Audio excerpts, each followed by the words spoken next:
Fresh হয়ে নিয়েছি আর ready হয়ে গেছি, শুধু জামাটা পরলেই হয়ে যাবে। আর আমি দেখো কোথাও আসলে এই যে মামরামের জন্য এই বোতলে গরম জল করে আমি পুরো ঠান্ডা করে ভরে নিয়ে এসেছিলাম। আর এটার মধ্যে আছে মুড়ি গুঁড়ো করে এনেছিলাম, এটার মধ্যে ছাতু আছে। তো সকালবেলায় আজকে ওকে ছাতু মুড়িটাই দেবো। আর এই যে দেখো এটা জাইগ্রি পাউডার, যেটা আমি ওকে খাওয়াই, তো এটা মিলিয়ে ওকে খাওয়াবো সকালবেলা এটা টিফিনে। তো এই যে আমরা রেডি হয়ে গেছি, আমি দুটো ব্যাগ নিয়েছি আর এই একটা ব্যাগ, ওইদিকে একটা ব্যাগ আছে, আর এই দুটো চাদর এনেছি। এই দুটো চাদর একটা পেতেছিলাম, একটা গায়ে দেওয়ার, আর মামামের একটা কাঁথা এনেছিলাম। তো চলো এবার যাই বাড়ি।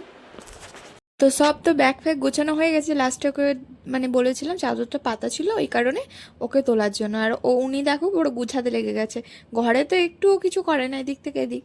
তো যাই হোক, ও বলছে না হোটেলে পয়সা করে, ঠিক আছে চলো টাটা বাই বাই, এবার বাড়ি।